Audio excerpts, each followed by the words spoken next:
Word Balloon is brought to you by the League of Word Balloon Listeners.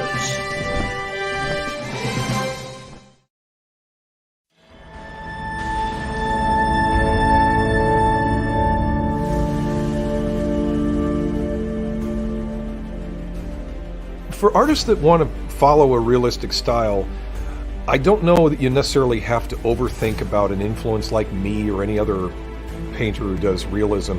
You can certainly get a lot from the pieces that we've done, maybe even imitate some of those compositions, but I think you'll find your own way once you're just studying reality, which is what I would do. I mean, if I'm going to look at people, things, photographs, it's beneficial to start shooting your own if you can get into that. And these days, since everybody's got a camera, that's not so much of an issue anymore. Being able to study life as the basis for something is the best. I had the longest problem of thinking I needed to have everybody and every element be perfect before I could use it as a reference source. And so it took me a long time to realize how flexible the basis of the human form is.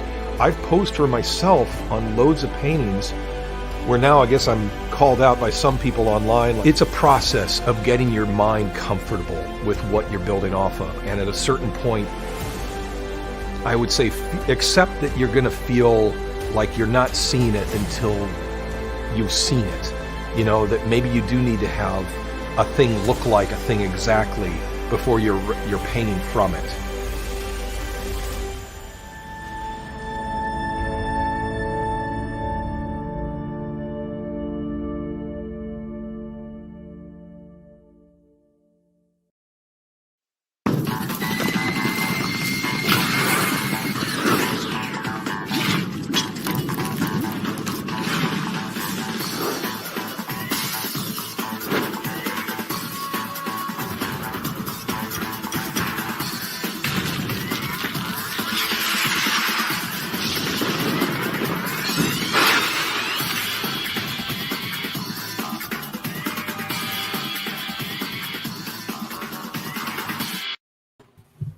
Good evening, everybody. Welcome back. It's Word Balloon, the comic book conversation show. John Suntress here. Happy to welcome David Walker back to Word Balloon. Dave and I were part of a big jam talk about 6 months ago or so, a little bit more than 6 months ago, on a Friday night. Yeah. That was fun. That was great. It was almost like being in the same room with people that I'm usually in the same room with. So that was cool. This is true.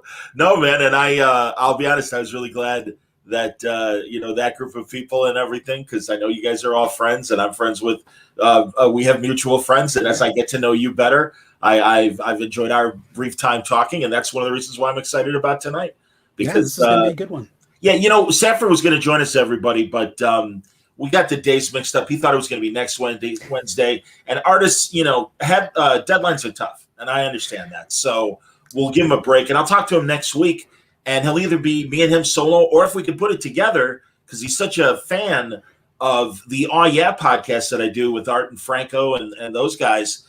And God, at C2E2, David, like, it was hilarious because one of our friends, Mike Capoboso, and he's a cosplayer, and he'll dress as Spider-Man for their comic book stores and stuff. And Sanford just fell in love with his humor. And so pleased to meet him. And seriously, it floored Mike. He's like, why does Sanford Green know who I am? And I'm like, hey man, you're funny. That's good. That's all it takes. I'm open to have fun next week talking to everybody. I think it'll be fun. Yeah, so, when Sanford let me know he wasn't going to be on today, but he said, because I'm working on Bitter Root, and I was like, okay, so he knew I was going to yell at him, but what was going to be worse? Was I going to yell at him about skipping out on the show, or yell at him about blowing a deadline? So I didn't actually yell at him about this. So, there you go. I understand, man. And as I always say, we'd rather you make the donuts than talk about making the donuts. That's very true. So, but Bitter Root, Volume 2. Volume 3. Pardon me, man. Volume 3. Right. See, now I'm getting it mixed up with Naomi, which we'll also talk about because I know Naomi's coming back. But, so Bitter Root. Now, Sanford, you and I, sorry, David. It's okay. You and I, Sanford and I have talked many times about Bitter Root, but you and I haven't. I really love that it's a supernatural or a family of supernatural hunters, rather than just the usual gang, how they ever get together, whatever crew or whatever, how they meet each other and stuff. And it's kind of, I love that it ties in this family business almost attitude towards fighting the supernatural. So tell me about all that. Well, it's interesting because Chuck and Sanford had been developing Bitter Root for probably, I'm guessing, about a year before I came on board. And I actually have a young adult novel, a prose novel that I have started years ago that's also about a family of monster hunters. So I was sort of in that mind frame to begin with, just thinking about the dynamic of families and family businesses. Sanford and I had just done Power Man and Iron Fist over at Marvel. Yeah. And the opportunity came up for him to do a title for Image. And he really wanted to do Bitter Root, but it wasn't quite ready yet. And so he asked Chuck if Chuck would be cool with me coming on board. And then it all just kind of took off from there. And, like I said, I was already well into my own family of monster hunters tale, which is one of these days I might go back to it. So that idea was automatically had appeal to me. It was like, okay, I remember when I was a kid, I never talk about this. The first comic I ever started seriously writing was about the Von Helsing family. And because I was a big Dracula fan, and it was like the whole family going after vampires. And then, we just started talking about the concept of what Bitter Root was at the time. And I just got really excited, and I have a tendency to bounce ideas off of other people really, really well. And I tend to ask a lot of sometimes annoying or hard questions, so someone will throw out an idea and I'll be like, oh, that's cool. But why is this character doing that? Why? And I did that with Sanford and Chuck a lot. And so I kind of became the mean bully, I guess, in terms of just like really, really pushing them and pushing myself and feeling like, in this industry, it's not everybody gets a shot at an Image title or any other title for that matter. I mean, anybody can self-publish, but to get somebody else to basically foot the bill is an honor. And to get people to spend money on your comics is also an honor. So I was just like, let's make this something that's the best we can possibly do as a team, and so that it's something that each of us will have trouble matching on our own, right? And so now I realize that might have been a foolish way to go about it, because now I'm trying to, everybody's like, well, what's your next Bitter Root going to be? And that's a really good question. So that's interesting, because honestly, I love too that the time period you've set it in, the environment that you've set it in as well, and that we really do get to kind of explore a lot of great historical stories that you and I didn't learn about in school. I'm assuming, I certainly didn't, and it's a revelation. I mean, God, I told Sanford when I had him on, and now shame on me, the Aviatrix. Oh, Bessie Smith. Bessie Smith. Is it Bessie Smith? Okay, because I know and it's shame on. How about this, David? I do Chicago traffic, and they named a highway right outside of O'Hare for Bessie, and I believe it's Bessie Smith. Oh, that's going to drive me nuts. Because, all right, I'm going to look it up while we're talking. But regardless, I mean, literally, I just started my job in traffic, and then to read you guys and have Bessie Coleman. Of course, it's Bessie Coleman. Bessie Coleman. Yeah, Bessie Smith is the singer. Yes. And the Edward Albee, I believe, played Death of Bessie Smith and everything. So no, it's cool, man. Bessie Coleman, and that's why I was like, hey, wait a minute, this is awesome. That's really cool. So the nuggets of history, real things that happen that you guys put into Bitter Root, I think is fantastic. Yeah, we sometimes we talk about doing like a self-contained one shot or something set within that world, but with a whole other set of characters. I had this idea recently of doing it like just a it could be like a one shot or something of a Negro League baseball team that has to deal with some monsters in some capacity. Sure. Just because that was really the height of the Negro Leagues. And so I've been researching that, trying to figure out what would be a really cool project that I could build around this concept. And then I was like, oh, what if there was a team of monster hunters, that they were also a baseball team, a barnstorming baseball team. So don't be surprised if we do something like that in Bitterroot at some point, because I literally just came up with this this idea like less than a week ago, because there was a line of dialogue actually about the Negro Leagues that ended up having to cut for it was slowing down the pace of the story itself. But it's like, yeah. So the idea is how they get born. I'm going to start writing down notes right now. Absolutely, man. Well, and I'm sure you guys have already thought of this, but I think it'd be great. I'm a massive boxing fan. Yeah. And amateur historian.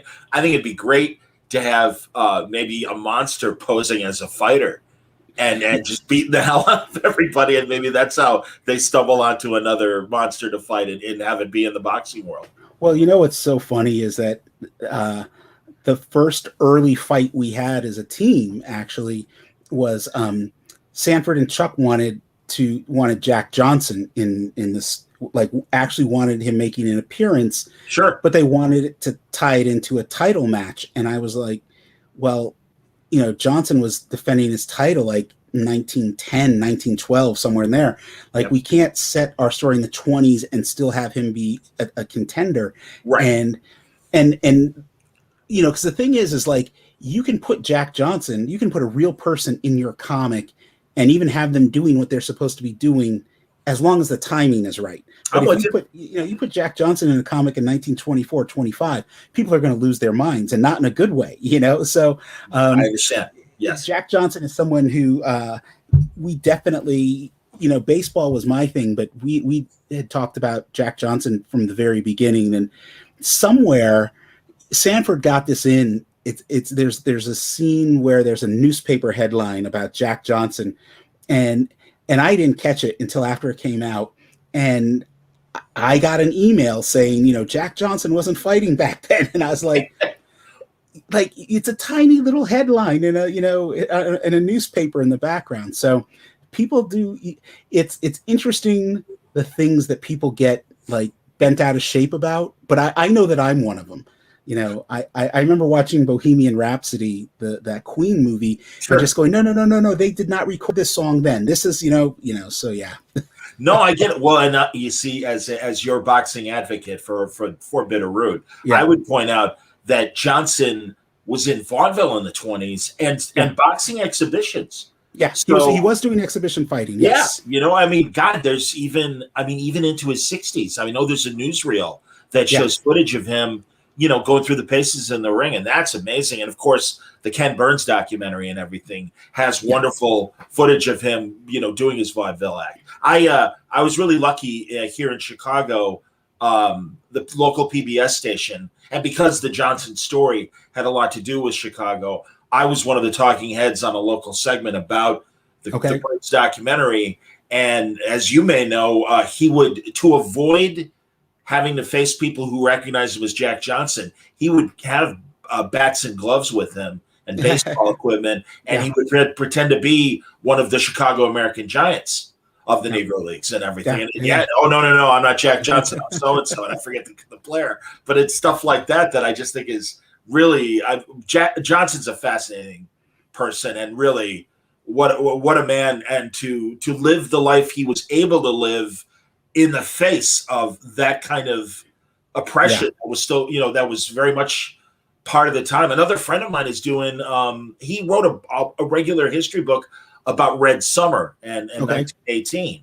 And he's actually in the process of working with the filmmakers who made the Obama documentary From DuSable to the White House. Okay. So he's writing with them.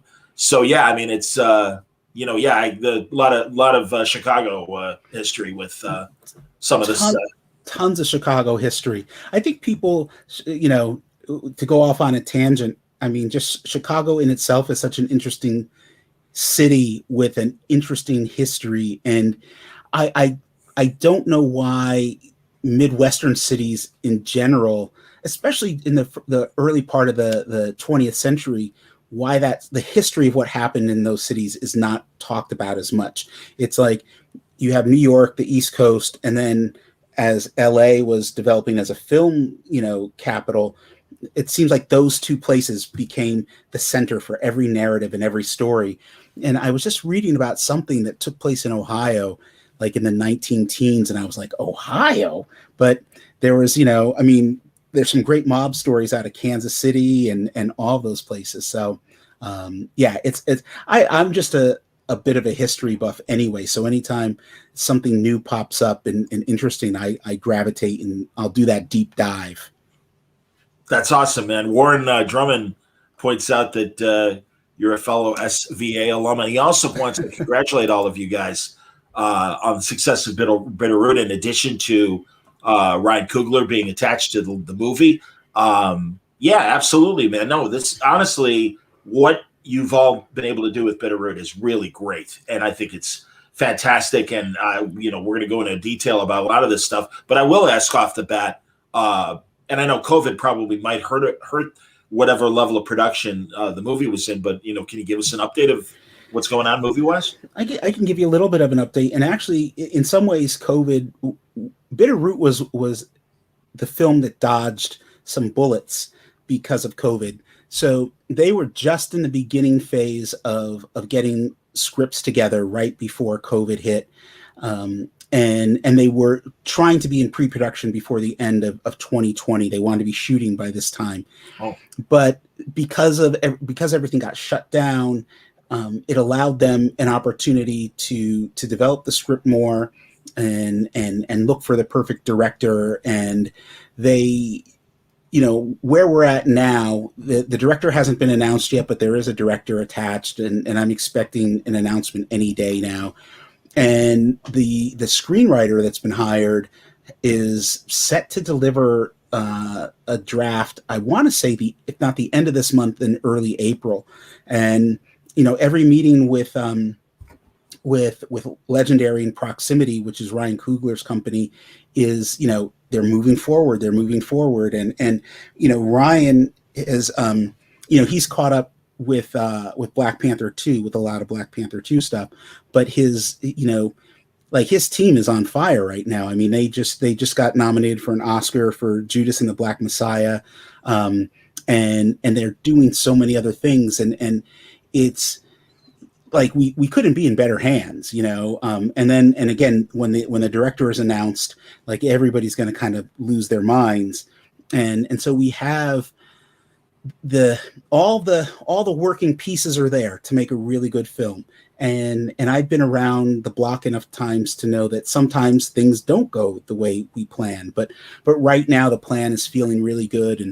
And there's been some conversations. There was conversations early on, even before Ryan and the Proximity team came on board, just about things like, okay, well, we know you're going to have to make changes. This is a movie, and movies are movies, and comics are comics. And, sure, we kind of said, here are the things we'd like to see stay absolutely. And everything else is kind of up for grabs. And at this point, from what I know of where the script is headed and the treatment that was put together, they're being really faithful to what we've done. And I think that, it's just interesting because I made the decision that I didn't want to be that actively involved, simply because it's such a big production. And it seems like, if either you're in all the way or you just got to kind of watch from the sidelines. Yeah. And I just wasn't prepared to be in. And part of that was because, this was, again, pre-COVID. I just didn't want to be flying to LA all the time for meetings and all that stuff. Now it's kind of like, I wouldn't have to because the magic of Zoom. But it's allowed me to develop some other stuff on my own, and it's going well. I mean, I just, like I said, the success of Judas and the Black Messiah, I think, is going to bode well for us. Black Panther 2 will bode well for us. You know, the success of Lovecraft Country. There's, you know, even Watchmen, the HBO Watchmen show. There's so many things that in a lot of these instances, Bitter Root was either out or in development before some of these things even came out. And it's just sort of the nature of the timing that we're coming out afterwards. But sometimes it's better to benefit and seem like you're, you know, following somebody else's lead than to be the, you know, the one leading the pack, I guess. Understood, but it is great that the comic, and this is where the advantage of being able to put together a comic and put it out quickly and stuff, that, you know, in a lot of ways you beat some of these projects in terms of being in that same universe. And now, like you said, you benefit from the mainstream acceptance. I even said about the original Watchmen, I've been saying this, and I know you're a film critic as well, so I want your thoughts on this. I think the 2009 Watchmen film is easier to accept and appreciate now because of the last 20 years and deconstructing the superheroes Watchmen does in the film. Now we've had, you know, 12, 13 years of Marvel movies and the DC movies. So now I think if someone were to come to the Watchmen film for the first time, they're more used to the way superhero stuff goes in the modern day. And I think it was still, even though it was 2009 and we already had the X-Men movies and Spider-Man movies and the Nolan Batman, you know, a couple of the Nolan Batmans, that it was still for a major audience. Like, I don't, you know, why is it so depressing? Why is, you know, whatever. Yeah, no, I had never quite thought about it that way, but that does make sense. I mean, I go back to when the I can't even think of the Mystery Men. That was it. Sure. Bob Burton. Bob Burton, yes. As I was thinking, Flaming Carrot, couldn't think of his name, but you know, like when that was it in terms of superhero comic book movies, and it felt like, you know, oh, this is the only way stuff like this is going to get made for the most part, is they got to go that the comical route, I should say, because at that point, the Batman franchise was, I'm getting my years mixed up, but I'm pretty sure Batman and Robin had come out by then. So it was, you're right. Everything was kind of dead in the water. Yep. You know, and I remember when X-Men came out, 2000 or so, and just going, okay, they made this work. Let's see where this is going to go. And then, you know, we got Sam Raimi's Spider-Man, and it was like, whoa, wait a minute, we might be going somewhere here. And then, you know, by the time Iron Man came out, and because I was one of those people who didn't think Iron Man was going to work, you know, it was, but it's interesting too, because I'll tell you the movie that really changed everything for me in terms of realizing that the possibility of some of the stuff was there, including X-Men, because X-Men hadn't come out yet, was The Matrix, was the first Matrix. Okay. And it was the success of that. And, you know, and there are some other movies in the 80s and 90s that had done really well, RoboCop being one of them. And I remember always saying, look, if audiences were able to accept RoboCop, if audiences, you know, then later on with The Matrix, which were essentially comic book movies, totally, but without the comic book, you know, origins tied into it. And I just couldn't figure out why no one would do it. You know, it was like, why are they making Batman and Robin? Why are they, even, you know, as much as I enjoyed the Tim Burton movies, why are they doing this to Batman? And I think The Matrix, in a lot of ways, obviously Blade as well too. That's what I was thinking, man. I always say it all started with Blade, but don't continue. Yeah, no, Blade was a huge piece of the puzzle, and so was Hellboy too. People forget about Hellboy because Del Toro's first Hellboy was like, what, 2004 maybe, or something like that. Something like that. Yep. You know, it was so it's just interesting watching that whole process, and I think, yeah, the you know, Watchmen as a story is a level of maturity that I don't know if the audience was quite ready for. But I also think, you know, I remember watching the movie in the theater and just going, yeah, this should have been a TV show. But at that point, TV shows, it was very rare. Obviously, they did it on HBO, but, you know, HBO was doing Sopranos back then. Yep. I don't even think The Wire had come out yet. And the limitations of what you could do in TV was still was still there, you know. And it's funny now because we look at it, you know, you can watch something on Netflix or Disney Plus or Amazon, and it's like, this is TV, you know, because we're old enough to remember when TV was like, you know, Three's Company, you know, and Laverne and Shirley, and I just, it's definitely a fascinating time in terms of entertainment and what we can pull off and what we can see. So I'm with you, man. And you know, it's funny you say that. In the 90s, there were kind of superhero shows like The Sentinel, but you couldn't put them in a costume. And it really was almost, I remember when the first X-Men movie came out, where it's like, yeah, they got to be in leather because really the spandex isn't going to work the way it does in comics. And again, now 20 plus years later, it's very interesting times. And, you know, you look at God, I loved WandaVision. I don't know how you felt about WandaVision. I enjoyed it quite a bit. It was, and I went into that with, I wouldn't say low expectations, because at this point, you know, the least entertaining of the Marvel entries has been worth watching, right? But I had waited till I think the first 5 or 6 episodes had dropped, and it was getting to the point where I was just getting tired of the spoilers. So I was like, okay, I'll do it.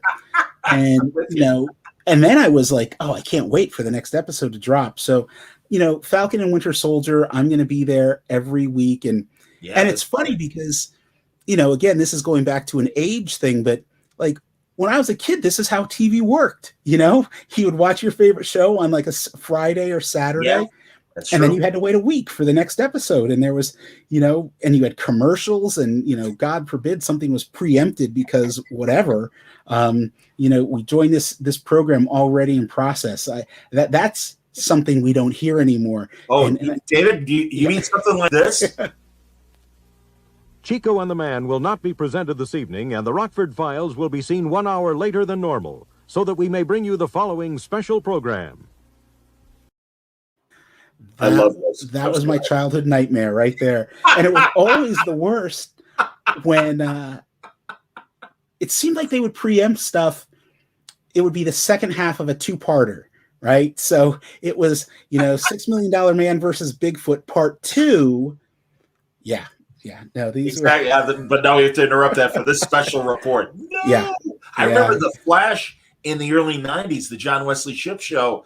The NCAA tournament this time of year totally screwed the Flash's like schedule. And I mean, hey man, I love basketball, but it's like, you know, give the Flash for God's sake. We finally have a decent TV show. Come on. Yeah, no, that's the one interesting thing now about all these streaming services is I find myself finally getting to see the second half of all these shows that I missed when, you know, I recently watched the second half of a 2-parter Starsky and Hutch show. Which, you know, I got to be honest, I really didn't need to watch it. It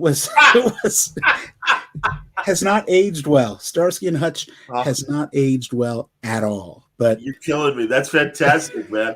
Because, well, and again, David, this is why I've been wanting to talk to you for a long time, just one-on-one, because, like, I know you're a massive film historian, and in fact, Old School says. He just saw you in a 20-year-old documentary about blaxploitation and cinema. Oh yeah, there was. Now I'm going to sound like well, which one? Because please, that's fantastic to hear. Go on. I know I did one for I want to say it was AMC maybe, and that was called Hell Up in Hollywood, which was the better of the two. It was the same group of producers, and then there was a show on E! Called True Legends of Hollywood, and they interviewed me for both of those, neither of which I've seen in ages. I should I wonder if they're on YouTube. I don't think they are, but if they are, I know a guy out of Philly who would have them, so I'll call him up. So yeah, it's those are the sort of things. I also did. There was one of those VH1 shows that I was on, and it used to be when that stuff was airing pretty regularly on cable. I would know that it had just aired because I'd be at the grocery store or something like that, and people just be kind of like, "Don't I?" Yeah. So the VH1 series, which was I can't remember the name of it. I just remember RZA was on it, and I remember meeting RZA at the studios, the MTV studios in wherever it was, Culver City or something, and just like he's exactly like that in real life. Like, you know, he's talking to you, and you're like, he's saying bonk bonk after everything, and it was like, just talk to me normal, man. Stop saying bonk bonk. It's like, okay, bonk bonk. So that's awesome. That's fantastic. Oh my God. Let's see. Oh, he said, says it's the one for AMC. And Real Black is my that's my guy in Philly. So yeah, he does have it. I'll have to watch it. There you go. Fantastic. Real Black is hilarious. I've known this guy for 25, 30 years, and he really is. He's my go-to guy. So if I'm looking for something, I go to him. A lot of people, I used to be people's go-to person. I'm not so much anymore, but Mike out of Philly, he's it. And he's just, but he cracks me up because it always seems like, you just never know. You never know what you're going to get with him when you talk to him, but I've been on his channel a lot lately because there's just so much crazy stuff. I'm doing research on a project right now, and it's interesting to me how many things are lost, you know, in terms of films or TV shows, stuff that's not particularly old. When, you know, if it was a movie that was made in the 70s, you would think it's still, you know, there'd be proof of its existence, but there's stuff that you just can't find. And unfortunately, the Real Black has a fair amount of it. So, wow. Okay. He has copies at least.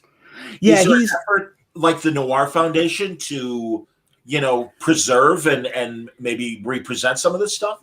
I haven't talked to him about it recently. He's sort of on a one-man crusade to do it. So, well, I should say two-man crusade, because he's working with a guy named Charles Woods, who, if there's anybody listening to this who's old school, like Kung Fu movie or VHS collector back in the day, Charles Woods operated out of a place in Times Square called the 43rd Chamber.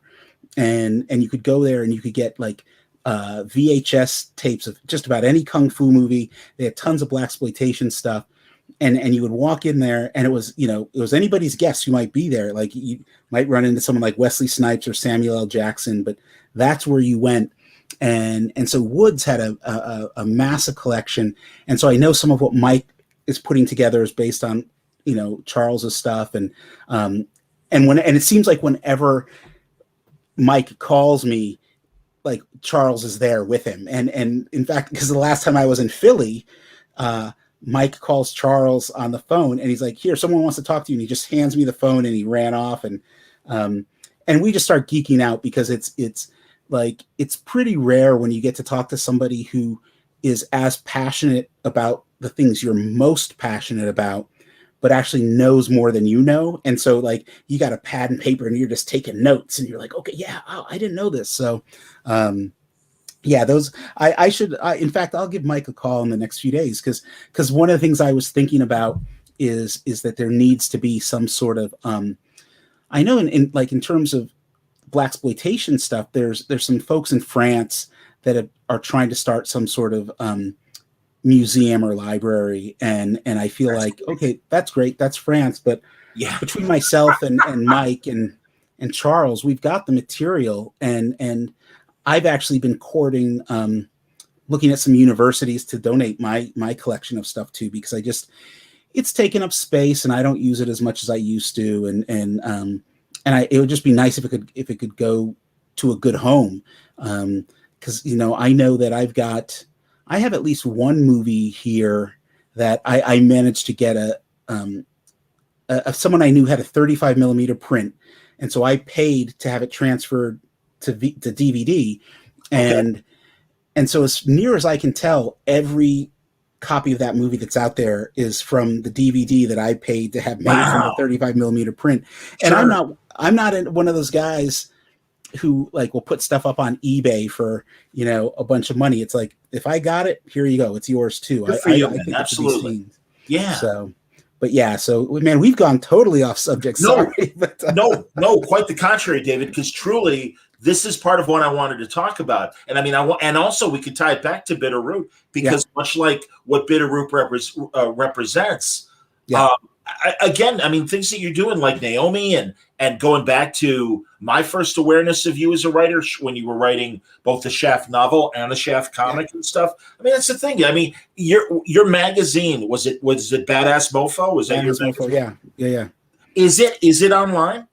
Like, there's a website. I have a storage closet full of back issues. Okay. And actually, it's funny because this year's the 25th anniversary of Badass Mofo, and so I'm putting together what I'm calling the 25th anniversary cash grab. So I'm going to put together a special 25th anniversary edition, reprinting a bunch of stuff that's out of print, and just kind of having fun.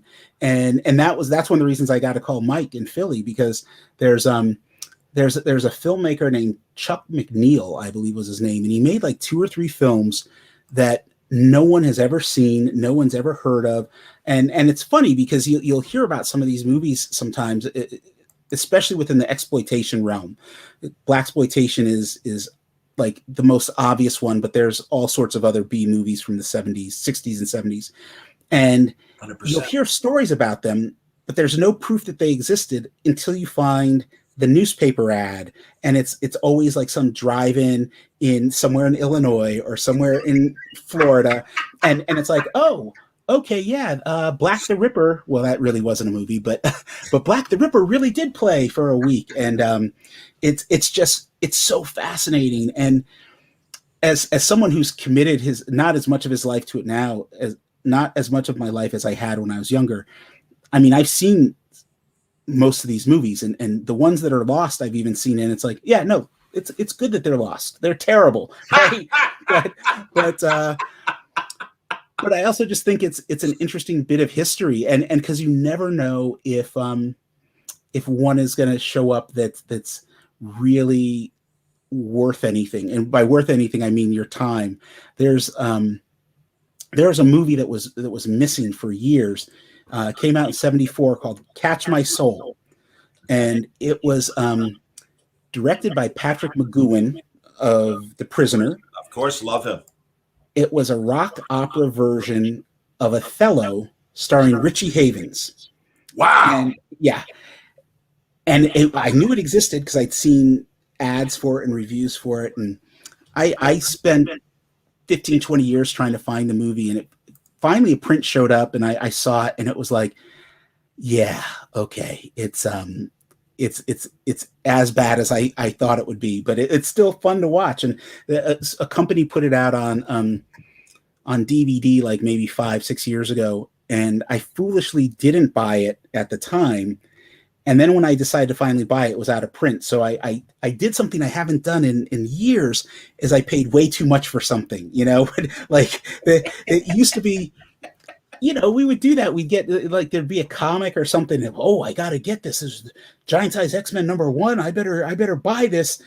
And now it's like, you get the reprints, and yeah. So David, I hear you. And all right, first of all, you mentioned this movie that McGowan, directed, Catch My Soul.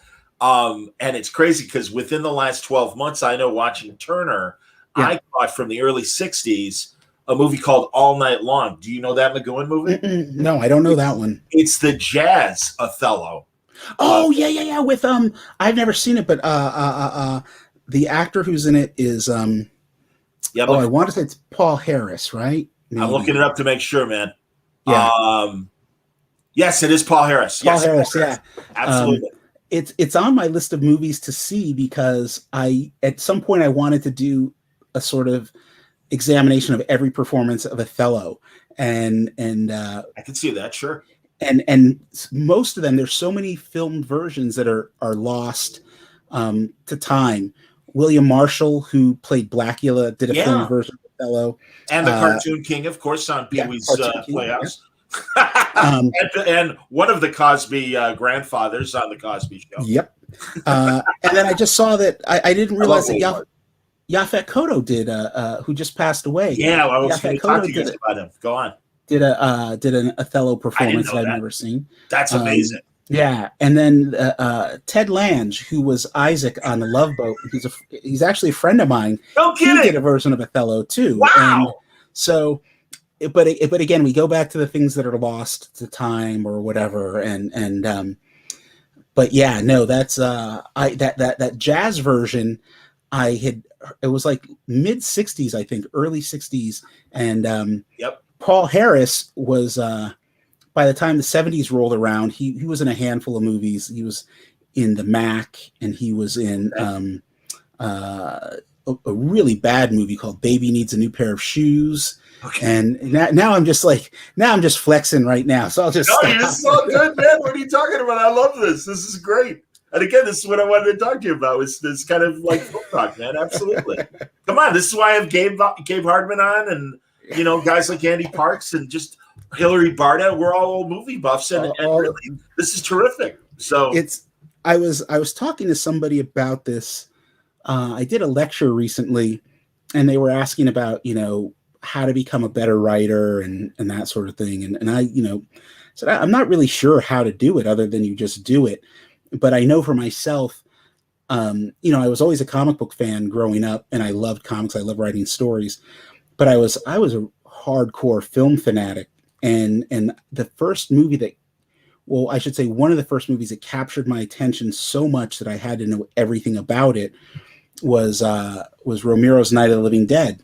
And, back in these days, you would get magazines like Fangoria or Famous Monsters of Filmland, and but you would study whatever you could get, and if there was a book, you would buy it, and so that was one movie, and that was obviously it was an older movie because it had come out even before I was born. Sure. But there was a couple other movies, like Alien was one that I was obsessed with, and The Warriors and a few others, and so I would. Any film publication that was out there, I got it, I read it, I studied it, I learned everything about a movie, and then I would just start writing my own like silly little notes to myself, because that's what you do when you're a nerd. Now we all have podcasts, and, blogs, but and I honestly think it was that passion for film and particular filmmakers that's really how I learned how story worked. That's really how I, and because I tell people my two favorite filmmakers are George Romero and Billy Wilder, and then Kinji Fukasaku is the third. Okay. And I have more of those three filmmakers' movies in between DVD and Blu-ray than anybody else. And the thing is like, if you love a filmmaker, or you love an author, or you love a musician, a band, whatever. Like lose yourself in that, understand it, like everything, but then articulate what you love about it, write about it, like share it with somebody. Going back to the 90s, there was the zine culture of the 90s. Then it became, the blogs of the early aughts. Now it's podcasts and video casts. And, yep. And it's like, it's always interesting to me because I can do a podcast and I can tell a host like yourself who's like, oh yeah, no, this guy's a nerd. This guy, he knows it, as opposed to someone who just, hey, let's get a microphone and just do something, and when you discover those fellow nerds, there's this simpatico sort of thing. And, but I feel like that if you get lost in something, if you really, it could be anything. You could do the Friday the 13th film series, right? You could do the Nightmare on Elm Street films. But if you study it, you study every aspect of it, you begin to become an expert. And then through that expertise, you learn how to articulate all that you know and all that you're passionate about it. And that's, for me, that's how I found my writing voice. It was Night of the Living Dead, and Enter the Dragon was another one that was a huge, and some people think like, yeah, these are all, Enter the Dragon, but no. Blade Runner too, man. I snuck in to see Blade Runner when it came out in theaters. I was probably 13 or something, 14, and yeah.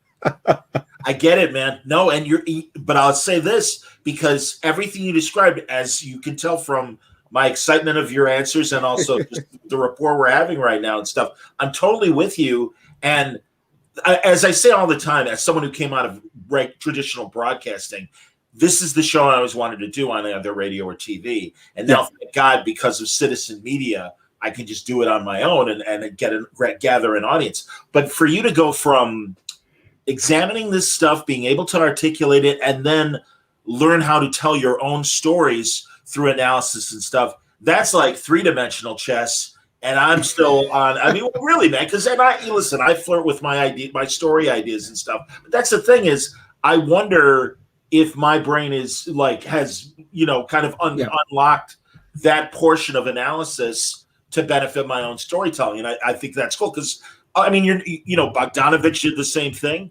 That's how he started. He started in film criticism before he was directing and everything. And I don't know if again, but I mean, I see what everything you're saying is valid. But yeah, I like that, and I think it's not necessarily where a lot of us nerds go after enjoying and absorbing and talking about this stuff. But it's great. Yeah, and there's other. I mean, Tarantino's one of the more famous nerds who really took what he loved and turned it into something.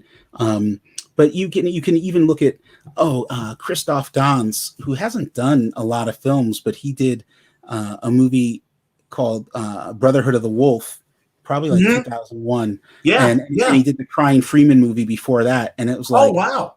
And I remember watching Brotherhood of the Wolf and just going like, oh, whoever this guy is, he's my new best friend, And this is when I was still actually doing journalism, so I had an opportunity to interview him, and it was like interviewing my long lost brother. It was like, I said to him, hey, the opening seemed like this, and this.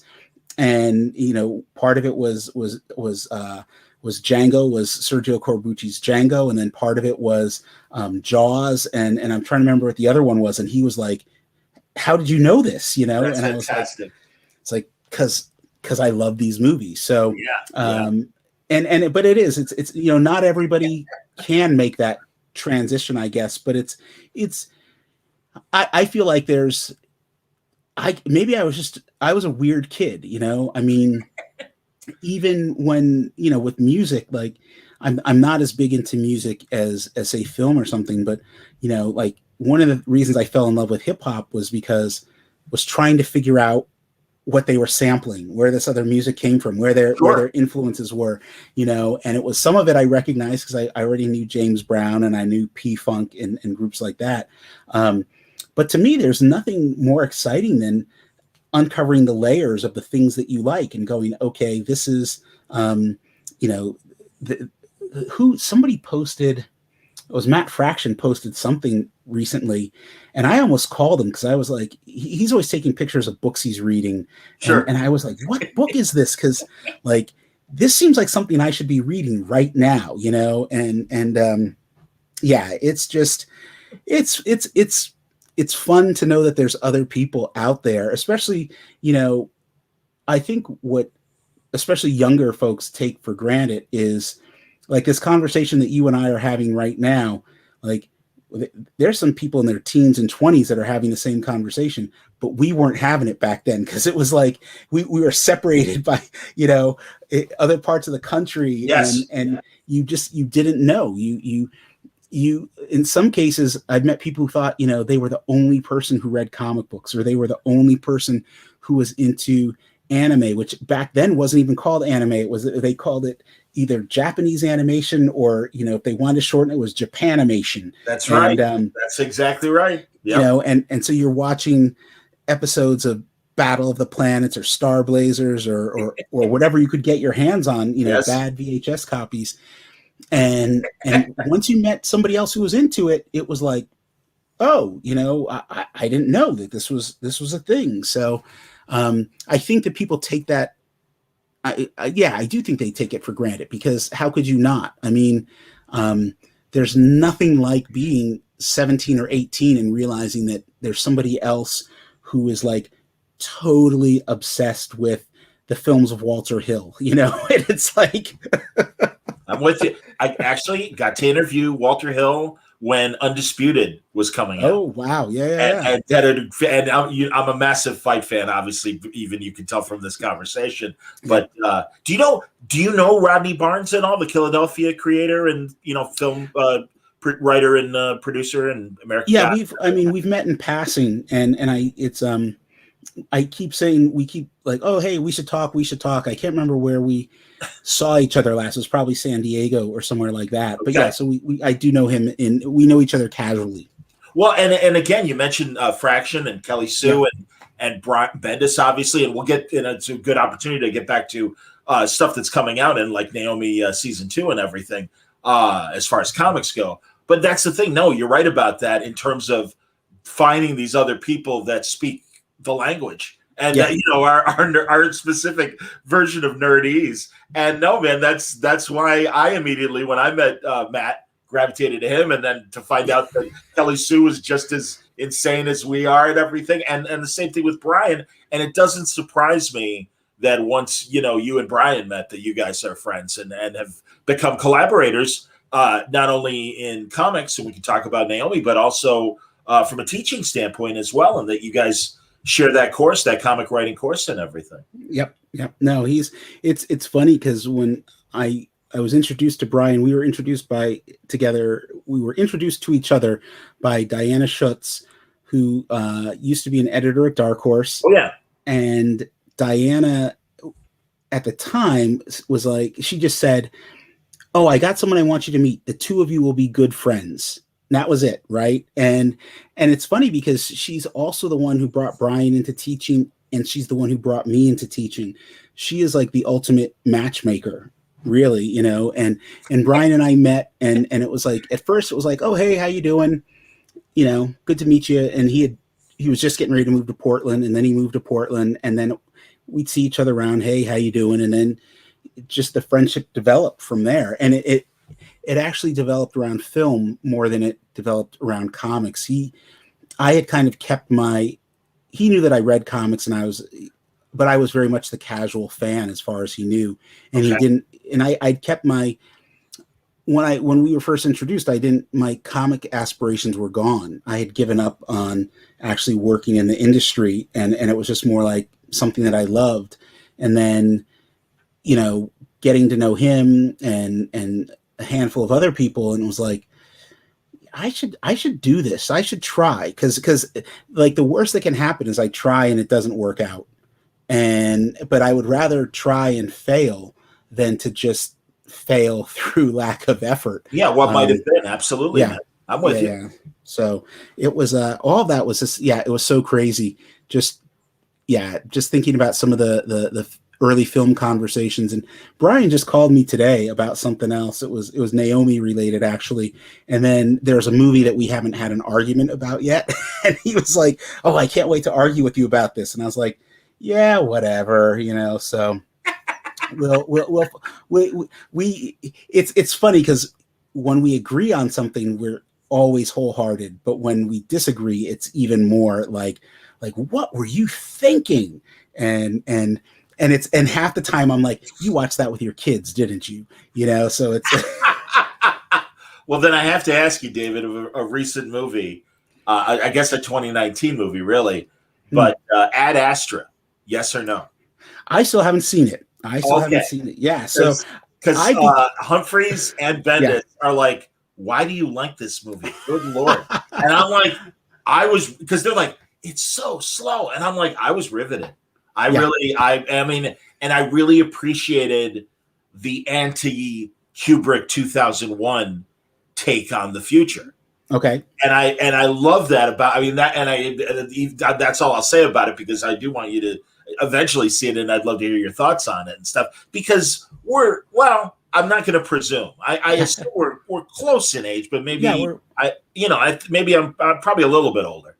I'm definitely well into Gen X, and okay, and AARP is sending me mail. So well, there you go. Okay, because I was born in '64. I'm always like, 56. It's all right.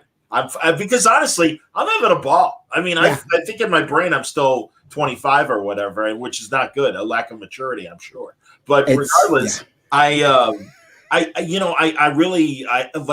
was a massive Apollo fan. When the moon landing happened, so stuff like Ad Astra just speaks to me, and so I don't know. Oh, that's funny. Warren storyboarded on that, Astra. So there you go, man. That's fantastic. Yeah, Warren's totally been chiming in, and forgive me, Warren, I'm not putting every comment up, but like he's like, please get Rodney Barnes on the show. I'm like, yeah, Rodney's been on twice. I'm like, Rodney is met him. I only met him recently, but he's such a great, well, much like our conversation, man. He's a massive boxing guy. Yeah. I'm like, oh, Rodney, you told me the wrong thing, man. Because, well, I'm not going to leave you alone about boxing stuff. So, no, he's great. He's fantastic. And that's the thing. And like I said about Brian and the fractions and everything. And, God, have you gotten to know Rucka as well? Oh, yeah. No, I was, let's see. I just talked to you guys Rucka. are probably always over at Bendis's on his weekly dinners or whatever back. Yeah. And I, since the pandemic has started, I do some backyard hanging out with Rucka and Jen, his wife. And, that's great. And you know, I love them. Yeah. Let's see what I'm trying to remember because Rucka just emailed me about something. I did a short for that upcoming Old Guard collection. I know that Brian and Matt and Kelly Sue are part of it, and it was just kind of funny because when Greg asked, I honestly was like, he's only asking because he asked everybody else and he doesn't want me to feel bad. Right. Stop. And it was such a struggle to write that story. And then I'm talking to everybody else and everybody thought the same thing. And it was like, okay, I'm glad to know I'm not the only one with imposter syndrome. But you know, Greg has been, it's interesting because when you develop friendships with individuals, you find the things that you have in common, but then you also find the things that, you know, their strengths might be your weaknesses and vice versa. And, you know, so one of the things about the circle that I find myself fortunate enough to be in is like I just sent an email out the other day. I watched Francis Ford Coppola's The Conversation less than a week ago. And as I'm watching it, there's all these ideas running through my head. And so I fired off an email because it was a little too late, I think, to send a text. And it basically said, you know, is it just me or God, I can't think of his Gene Hackman's character, Harry Caul. I said, Harry Caul is both the protagonist and the antagonist. You could make the argument that there is no traditional antagonist in this film and that it's actually the hero of the story too, right? You know, has anybody written about this? And Matt was the first person to write back and he was like, well, I guess you're going to be the one to write that because that makes sense to me, you know? And I was like, okay, this is, you know, you guys are all supposed to tell me I'm crazy for thinking this. I actually emailed my friend Kim Morgan, who's she's a former film critic. She still writes criticism, but she's moved on to screenwriting. And like I knew she'd be the one to shoot me down. And she was like, wow, that's a great idea. And I was like, because I've been obsessed with this concept of telling a story without a traditional antagonist or having the protagonist and the antagonist be the same person. Fight Club comes actually really close, but it's too obvious because the differences between, you know, Tyler Durden and the narrator are so drastic. But, you know, watching The Conversation, which I watched dozens of times, you just really see like, okay, everything that it's Harry doing all this to himself. He's making decisions and So that's my great observation. No, seriously, that's a terrific idea. Really, man. I mean, that's the thing is that kind of analysis. I'll be honest, man, whether it's sports or frankly, a lot of mainstream coverage, the lack of analysis is just frustrating as hell. And that's why I'm glad that a lot of us nerds have taken to the digital platform and really had an opportunity where, you know, Dana Gould's another one of us. And I got to interview him when he adapted the Serling original screenplay for Planet of the Apes, and he did it for Boom. And it was that he beat you to it. I can appreciate that. But you've written a lot of great ape stuff. But I know like Dana's another guy that he's one of us, man. And it was, you know, a pleasure going on a bunch of different subjects with him. No, that's a great adaptation. I had talked to Boom about that, and you know, they got Dana, and I was really happy. because honestly, as I was reading Cerulean's script, I could not get the actual movie that got made out of my head. I could not. And so I was putting together a proposal and a pitch for Boom, and I couldn't do it. I couldn't crack that nut. And I kept thinking, well, if I just tweak this right here, and I was like, no, because this is what Michael Wilson did. This is how it became what it became. It has to remain its own thing.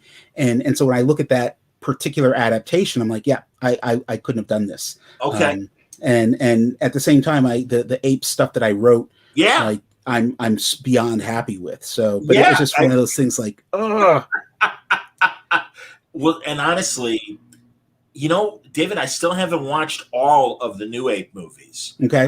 I watched the first one, and I haven't watched the other two yet because I just love the Arthur Jacobs, Ape take. And I just think those movies are great. And listen, I understand for younger people coming to it now, and it probably looks silly and all that stuff. But like Tim Burton would really piss me off when he would kind of shit on those movies. And it's like, man, you don't, and especially Tim Burton, who's like a great creative himself. And it's like, if you don't recognize behind some of the goofiness, the genius behind the storytelling, I'm like, I don't know what to tell you, man. It's great. Those movies are great. Yeah, no, those were, honestly, when we talk about the love of genre fiction, that was it for me. I was born in '68, so I was hooked on Planet of the Apes before Star Wars came along. I'm with you, man. I was a fan of the Ray Harryhausen stuff. Yep.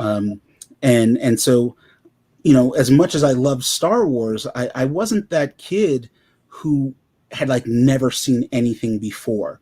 That's and I think that there's sort of this divide in that generation, the born in the '60s generation of nerds, where it's like, okay, we'd seen just enough stuff before Star Wars came out to go, wow, this is really cool, but we've got this other stuff over here.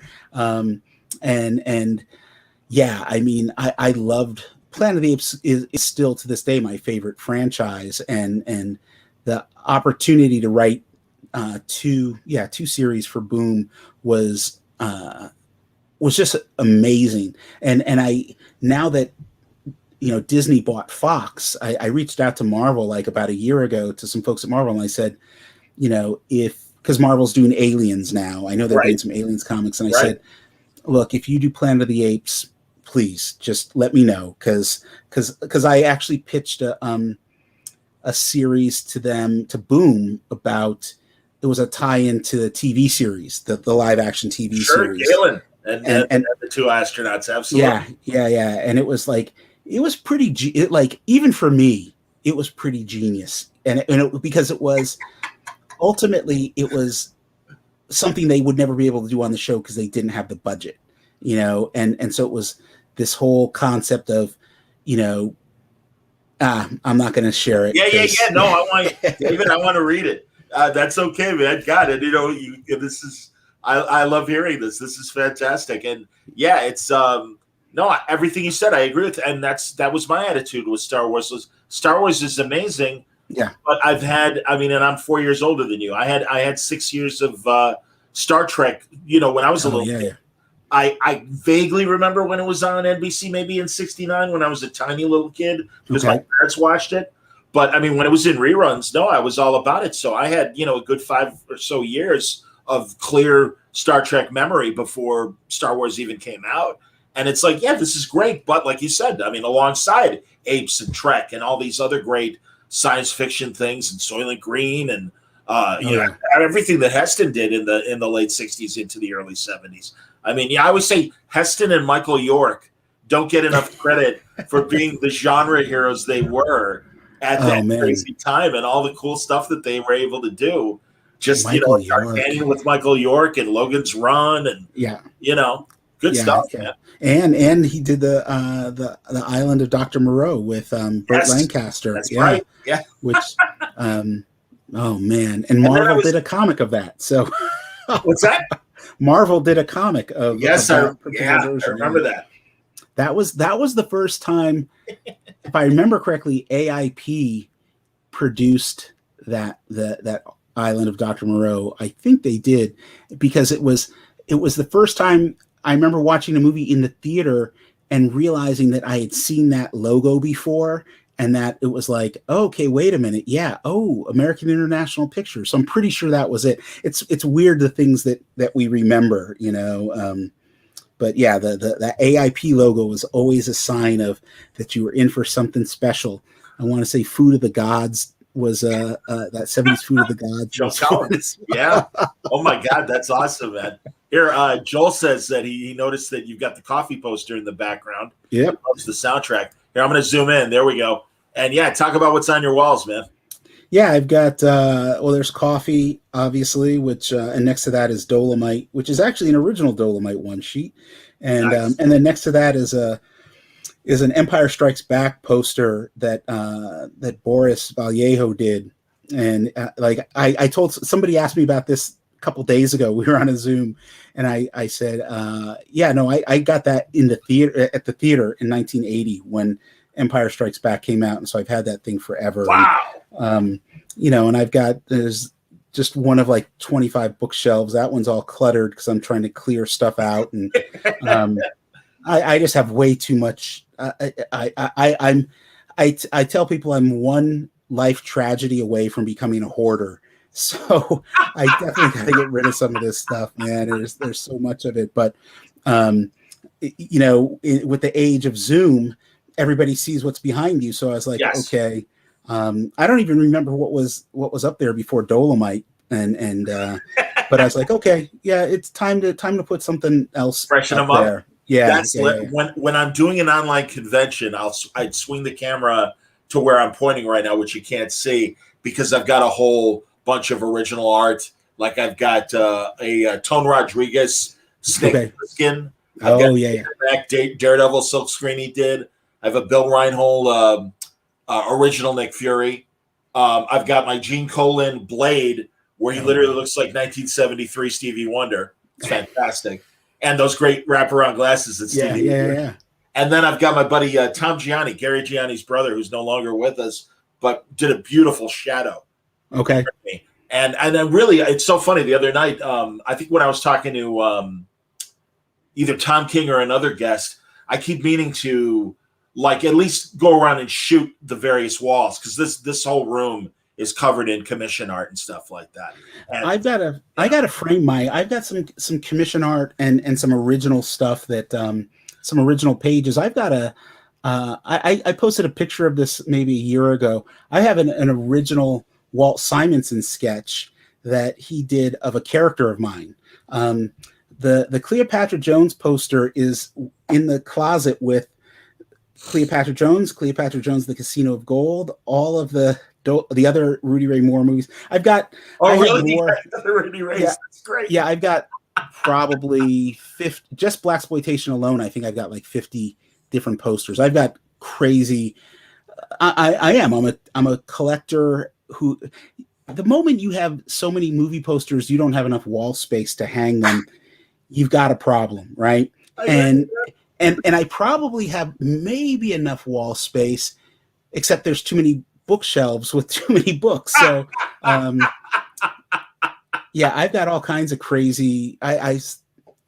Oh man, I went nuts. I would, I was that guy who was ordering catalogs out of the back of magazines in the 80s and 90s and buying movie posters for, $2 each, or, that's great. Yeah, man. Yeah, right before the hobby got crazy as far as the money and everything. I'm with you. That's great. Yeah, before eBay, and so it's once in a while I look on eBay and go, like that Dolomite poster hanging on the wall back there. Yeah. I've seen it going for like $400 or $500, but nobody's paying $400 or $500 for that thing, and he watches over me. It's like it's like having the Virgin Mary. So I want to show you. I'm going to single myself out now, because what I've been getting are a couple things, and one are what they called open-end interviews. Okay, this is what the record labels would send to the radio stations. Yes, the radio station. So small town radio station could be, hey, guess who just popped in the station right now? Sammy Davis Jr. Here he is to talk about his latest single. And this is actually a reprise open-ended interview with Sammy. Oh, So wow. that, and I've got the Beatles talking about Help.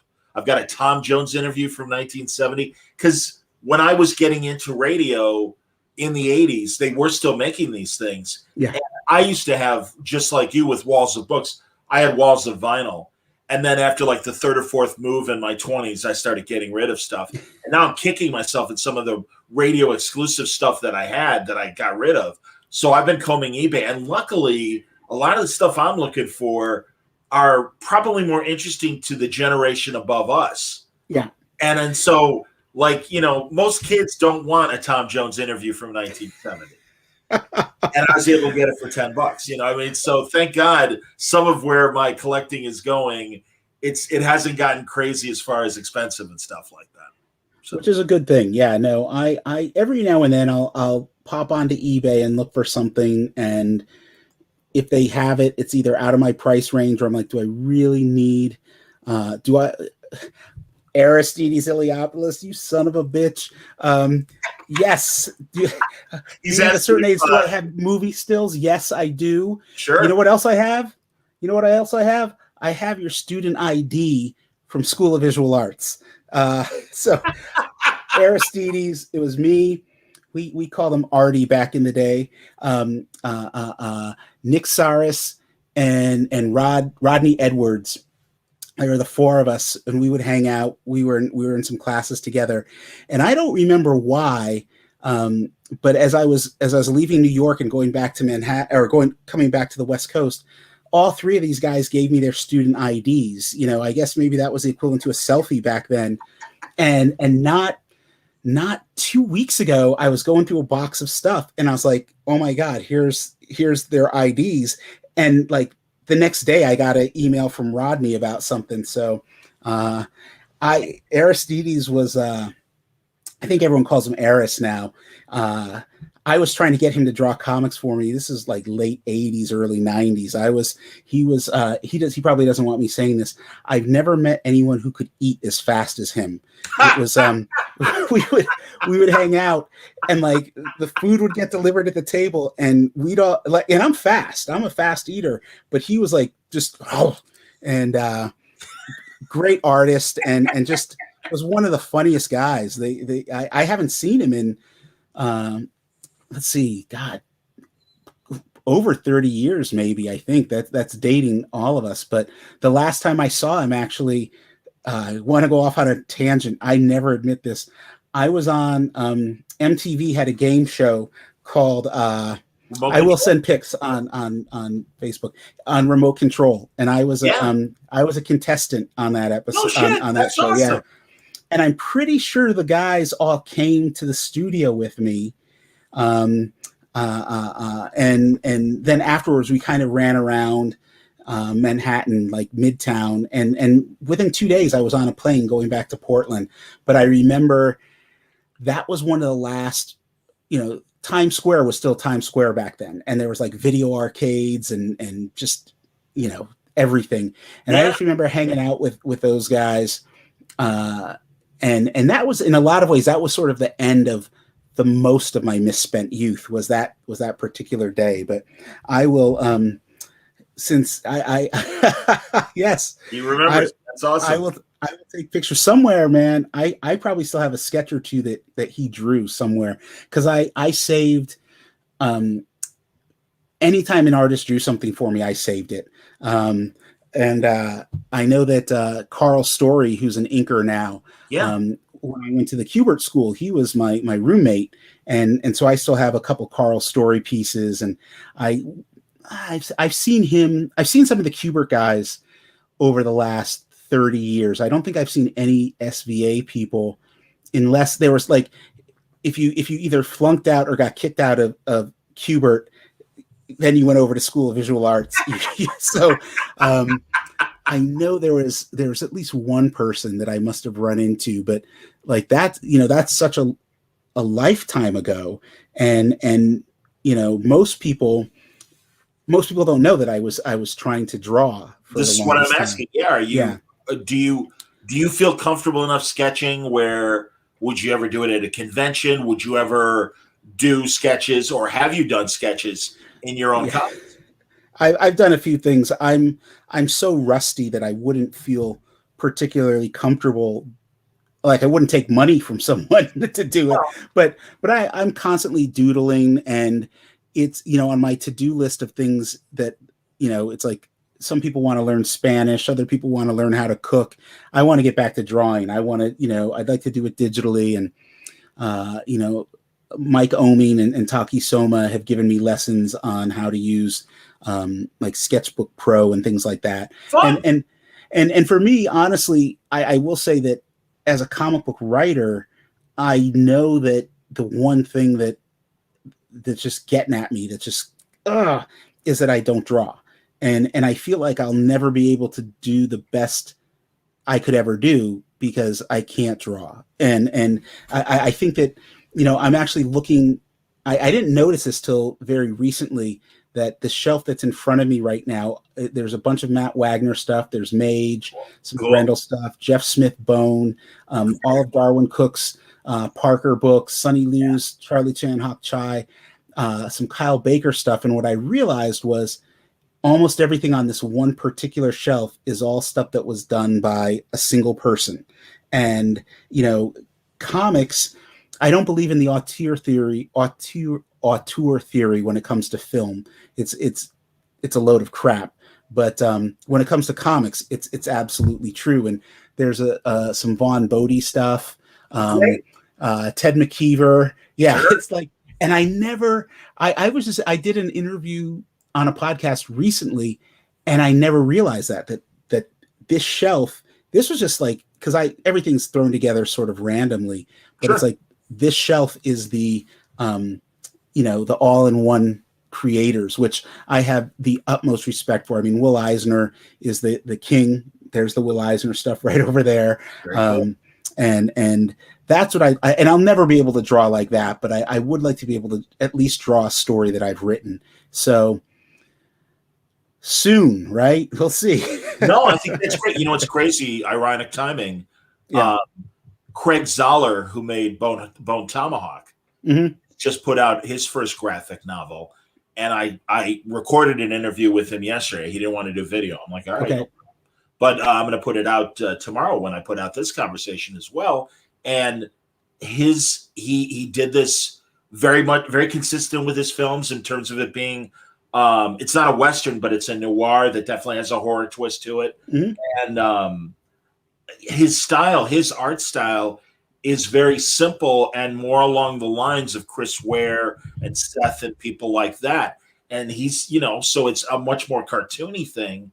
Yeah. But storytelling is great, and it's effective, and it's interesting because it's all him.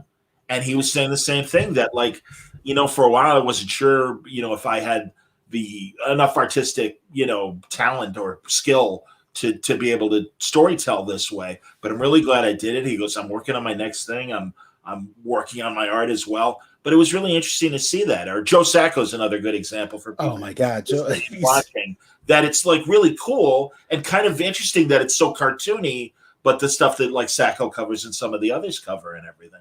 So no, I think that's great. And, you know, like Jeff Johns probably couldn't like be hired as an artist, but is comfortable enough with his art that he will sketch and everything. And really, again, for a guy that doesn't do it every day, he's very good at it and stuff. And you certainly have enough friends in the business. In fact, if you didn't see the comments, Sanford posted there that you should draw a step into a story and let Sanford wrte one. I think that's no. Like, what did the lady say in Get Out? Oh no. If I may, honestly, because I always appreciated him as a comic, but goddamn, Jordan Peele, holy shit. That was amazing. No, it's Sanford. See, Sanford knows, right? Sanford gets mad at me, and I'll talk about this publicly. And this goes back to our Power Man and Iron Fist days. Is I'll write a scene, and Sanford will say, "This can't be drawn," and I'm like, "No, it really can be." And he's like, "Prove it." And I sketch everything out first. I do really rough thumbnails to make sure something will work. And so I would, I would scan these thumbnails and I would send them over to Sanford, and he would just like laugh hysterically. So it was like, that was his idea of funny, was me showing him my my little doodles and my thumbnails. And he does, he gets, I know I drive him crazy because I believe that if you have a solid working relationship with an artist, you not only do you know what they're capable of, but what they're capable of, even if they haven't done it yet. And so I know there's been a couple Bitterroot scripts where I was like, oh, I might be pushing him too far. Me and Chuck might be pushing him a bit too far. And then he still delivers. And so I just find it funny because I was, as we're wrapping up issue 15, which will be the end of this arc, there's this urge to write the most impossible thing that we could ever have. But then it's also like, I want to take it easy on him. And I there's some ideas kicking around for 15. We're still smoothing it all out. Okay. And because he had mentioned something to me, and this is what Sanford does. He sends me a text like a month or two ago, and he was like, we should do an issue that's just nothing but splash pages, like that one Walt Simonson issue of Thor. And I was like, oh man, like, don't do this to me. And it was, Chuck and I were far enough along into the third arc that we couldn't do it. But it's like that Simonson issue of Thor, and then John Byrne had done a Hulk story that ran in Marvel Fanfare. It didn't run in Hulk. That was all splash pages.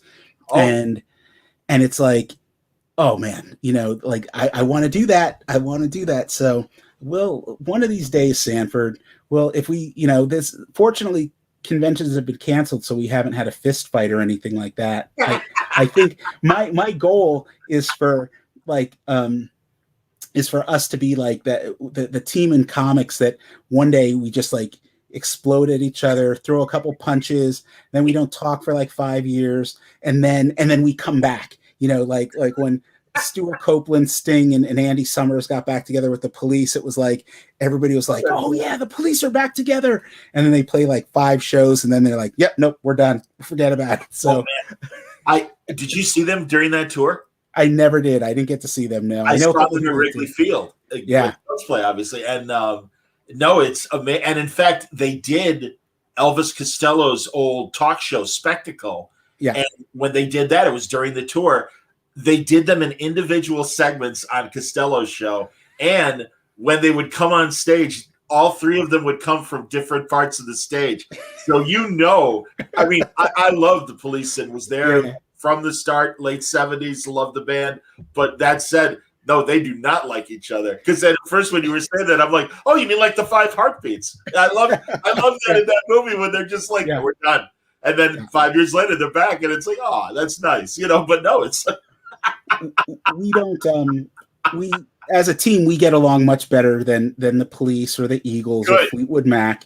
But it's but there's just enough tension there that there's times where it's like, yeah, Sanford's going to yell at me, he's going to swear at me, whatever. Sanford never swears, so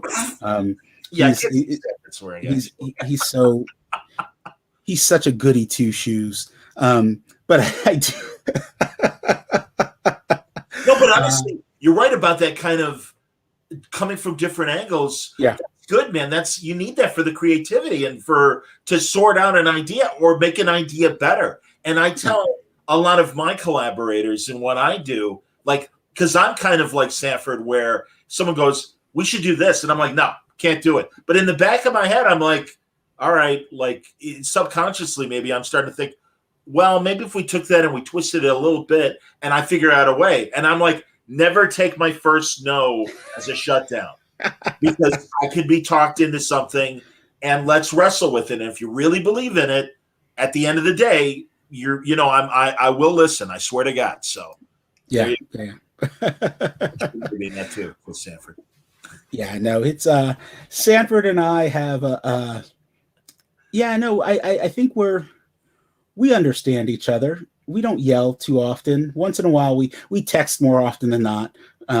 Chuck is the quiet one. I told you that. So he's again, Chuck is he's like the Andy Summers. It's like, who knows what he's thinking? He just is back there, and it's funny to me. But you know, we've been really fortunate, and I think that as a team, I know that I can be difficult to work with, and the way I know that I'm difficult is when that Jordan documentary came out, The Last Dance. Yeah.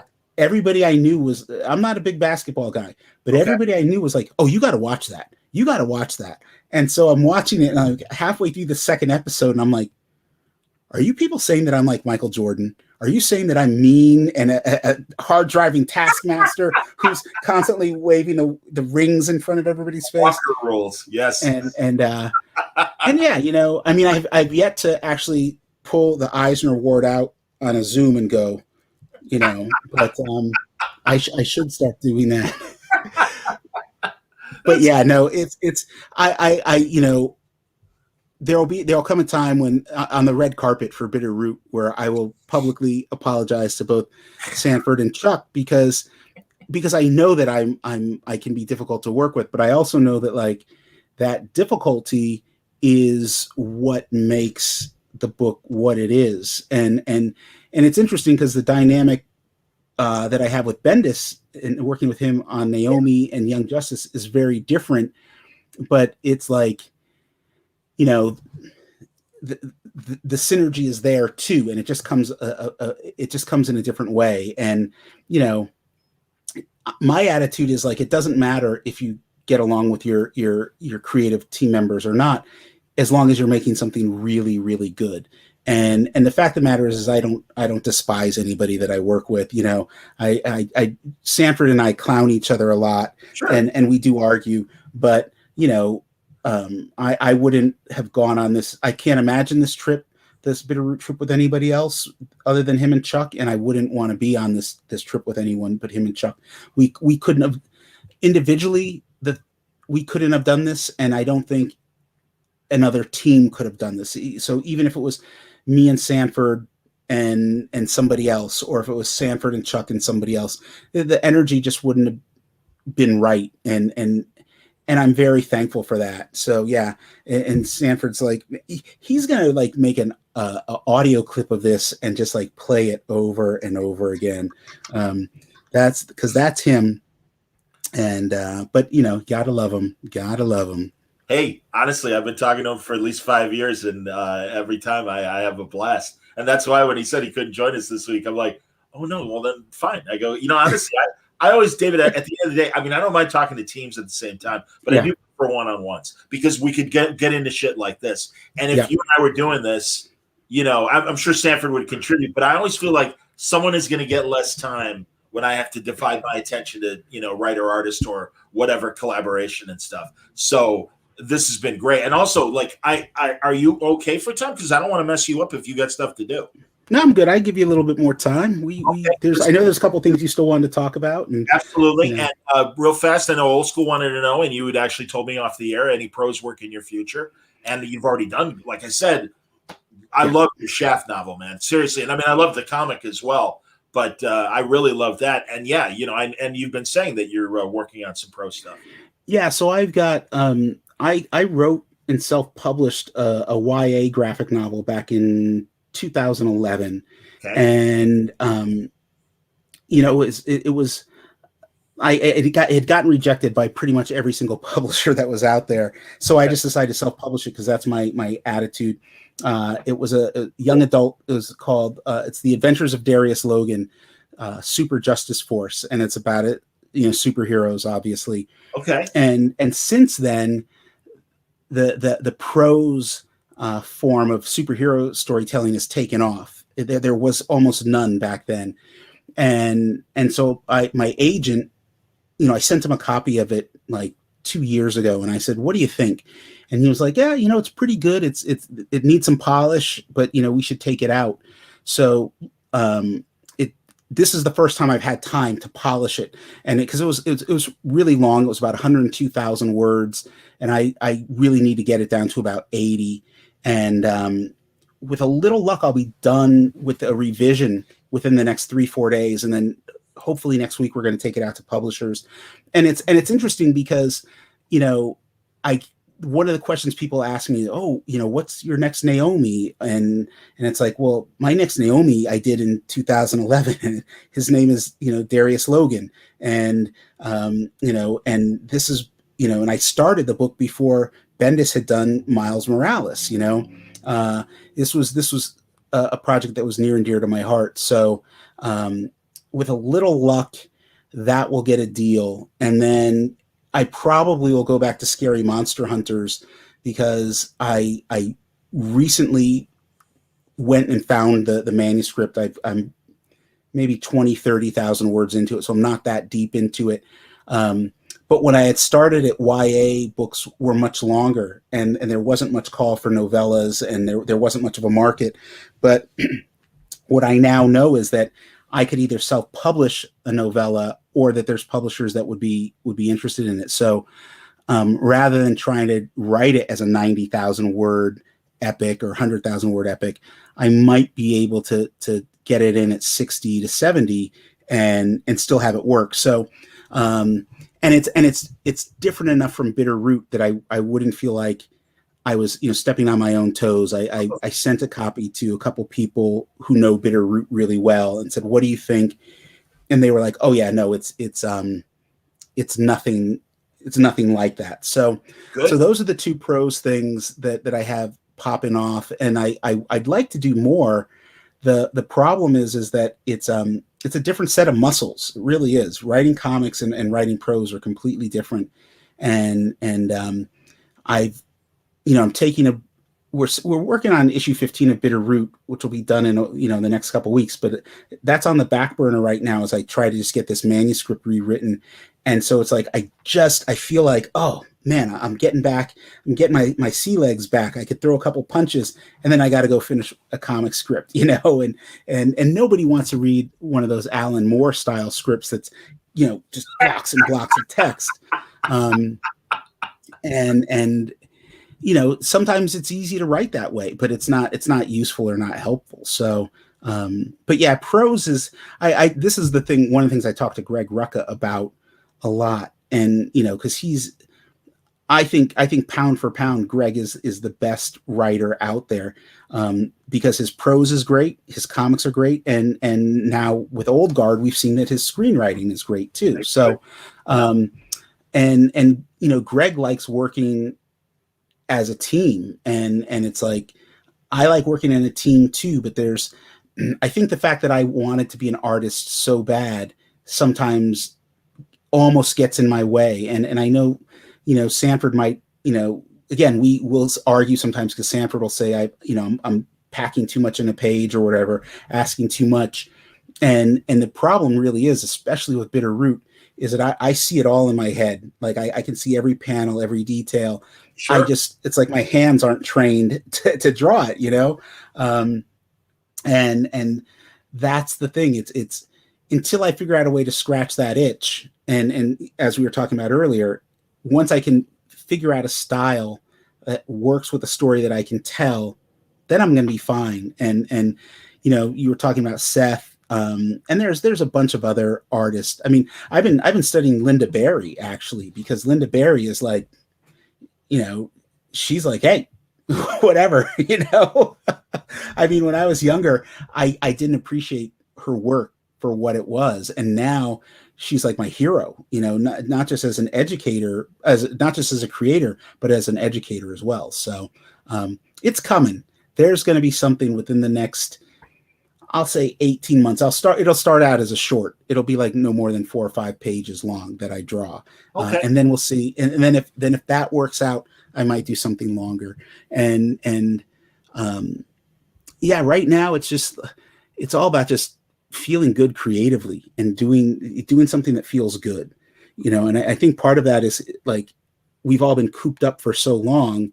It's like, you know, who knows what, you know, I don't know when I'll be going to a convention next. I don't know when I'll be doing these things. Yeah. So let's just start exploring other forms of creativity and other ways of connecting with people. Understood. You know, someone was asking here, Yeah, Ashraf LZ says, I love your Cyborg run at DC. Wondered if you ever thought about Cyborg since and want to come back to writing him. For the longest time, I actually wasn't that interested in going back to Cyborg. DC has, they started doing some of these YA graphic novels Yes. that are really nice. They're beautiful, well written. And so I had an idea for a Cyborg one.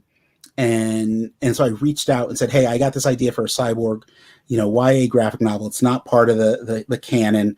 Sure. And at the time, they said I can't remember if they had a Teen Titans one or if there's a Cyborg one in development. I don't know if it's still happening, but I got a very polite rejection. I would still go back to it, but I think that fans of the run of Cyborg that I did there's a potential that they'd be disappointed, because I would want to write Vic Stone in a way that he's never been written before. And primarily that's as a kid, as a teenager, because that's what he always was. He was a teenager, right? But I had this whole idea of him being more of a nerd, a science nerd, and like a marginal athlete. But okay. rather than football, I was thinking like maybe he's a tennis player, like he was really inspired by Arthur Ashe or something Arthur like Ashe, that. Absolutely, man. I should reach out to them again. I should reach out to DC, because that's where my passion lies, is I'd love to do one of those YA books. And I do love the character. And part of it is I've been fortunate enough to get to know Ray Fisher over the last few years, who was in the Justice League movie. Yeah. And so we've ended up having some really interesting conversations about the character. And, and I feel like, well, I didn't do everything I wanted to do with that character, but ultimately what I really wanted to do is I wanted to get into him as a teenager more, and that was the thing. Even though I love the Marv Wolfman, George Perez stuff, I mean, like some of the best comics I've ever read in my life, but he was never a teenager. The Teen Titans were never really teenagers. That's true. I'm with you. And you don't. I think that one of the first books that really even came close to capturing that was when Brian K. Vaughan did Runaways. And then it was like, yeah, okay. And even those, and as much as I love that series, that still felt like a John Hughes version of teenagers, which is like, yes. But yeah, so that Earth One Cyborg that Joel just flashed up. It's, I should reach out. I should see, because I could do it. I definitely. And I think books. I love that they are kind of alternate takes on the classic characters and stuff. And I think it's been a fantastic program. I think it's a good entry point for new readers without having to be bogged down by continuity. And I think they've gotten very interesting artists. And I know too, to help these newer artists who aren't used to storytelling in a comic book sense, they have really good experienced artists helping them out with breakdowns. They're lost in terms of how to really convey good storytelling from a comic book sense, that they've got good mentors that are helping them learn the process. Yeah. So now that question is, it's okay. The Cyborg itch wants to be scratched again. So let me reach out to them. So we'll see. Well, everybody listening should send an email to DC and say, we want David Walker to do a YA version of Cyborg outside of traditional, continuity. Yeah. And then all those listeners will, commit to buy the book, and we'll be good to go. That's funny. And Ashraf says he thinks your run in particular is the definitive one. So that's cool. Well, thank you. Thank you very much. That means a lot to me. What do you want to say anything as far as teasing Bitterroot in terms of without like spoiling much and everything, what the next story arc is about? Yeah, the next story arc is it's called Legacy, and it's building on what we already did in the first two arcs, and it's bringing that bigger story to a conclusion. But I want to be very clear, it's not the end of Bitterroot, it's just the end of this particular story. And one of the things that we've done, but admittedly I pushed for, was to do things we never tried before, or that we might be scared to try narratively. So there's one issue that issue 11, which drops next week, that has a lot of like old school narration, like the omniscient, all knowing narration, which we don't see too much in comics anymore. Yeah. Then there's another issue where there's multiple first person narrators. There's one where we do the timeline really, really funky in a very non-linear way. And so a lot of it was like, what I said to Chuck and Sanford was, let's do something that pushes the envelope of what we can do as a team. And the hardcore fans are going to really, really love it. And new fans will be able to come on board, and, then they'll want to go back and look at the older stuff and go, oh man, these guys weren't taking any chances back then, Now, admittedly, if we fail, it's all my fault, because I'm the one who was pushing for it. But there's some great stuff. My goal was to get people to cry and also to get them to go, oh, so, I think we hit those beats for sure. And the art looks amazing. We just, Sanford's working on number 13 right now. We've just made our notes on the lettering proof for number 12. And it's, I think there's some surprises in there, and it's really been, fun to just tackle heady issues that, in a way that can be entertaining, because I know that this book could have easily turned into like some sort of soapbox, and I have no interest in reading that sort of comic. And honestly, I don't think most people do. That would be one of those ones where people would be buying it for Sanford's art and never reading a single word, right? And as much as I tell writers you have to rein your ego in, it's like, well, we do want people reading the words that are in those balloons. So yeah. That's awesome, man. So 11 comes out next week. Yes, and I haven't got my comps yet, so I'm there's nothing like holding a physical copy of something that you've written or co-written. It's one of the reasons I prefer physical media still. And the only thing that's better is the first time you see the art from what you've written. I lucked out in that I've done 3 short stories within the last 6 months. One I did for DC that Gustavo Duarte drew, cool, who's one of my favorite cartoonists. I did one for Humanoids, which hasn't come out yet, that Michael Lark drew. Great. And that was like, and originally it was supposed to be drawn by David Aha. And so I had to rewrite the script for Michael Lark, and like that in and of itself, working with him was an amazing thing. And then MD Bright, Mark Bright, who's, old school, like, Milestone Days and Quantum and Woody. I did a short with him as well. And those are like, oh, this feels so good. Like, this is me just really doing like leaning into what the artist can do. And so with like Michael's work, it was like, I told him, I sent him an email and I said, the beautiful thing is that if people love this or hate it, it doesn't matter. They're not going to point to me. And that's sort of what I look for. It's like, I want you thinking the artist did it all, because that's what this medium is about. It's the visual medium. And I really wanted to see if I could tell stories that were, in the case with this one with Michael, was very, very limited in terms of text. I want to see if the emotion and the body language could tell it. And like, he delivered, man. It's such an amazing piece. I don't know when. I'll have to email Humanoids to find out when it's coming out. But yeah, I'm just excited. And that's the thing. It's like, I love working with artists, and moving forward in my career, I want to work with artists who like are interested in breaking the rules and doing some like crazy experimentation. I look to Matt Fraction all the time. He's like, he's such a major influence on me in so many ways. And like when Adventure Man came out, I was like, again, the saving grace to Adventure Man, honestly, was the fact that Matt didn't draw it. Because if Matt had written and drawn something like that, I would have thrown in the towel. I would have been like, what's the point of being in this medium if I can't do this?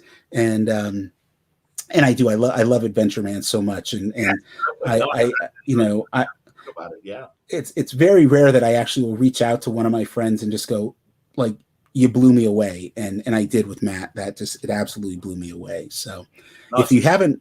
If any of you haven't checked out Adventure Man yet, it comes with the highest recommendation. I'm with you, man. No, and Terry's knocking it out. Terry Dodson is drawing. Oh my God. I think I've met Terry once in passing, maybe, but like that might be Terry's best work, and that was one of those ones where it's like, there's something when Matt works with an artist, I honestly think that you see a side of that artist that you never saw before, and or you see glimpses of them, and knowing how he works.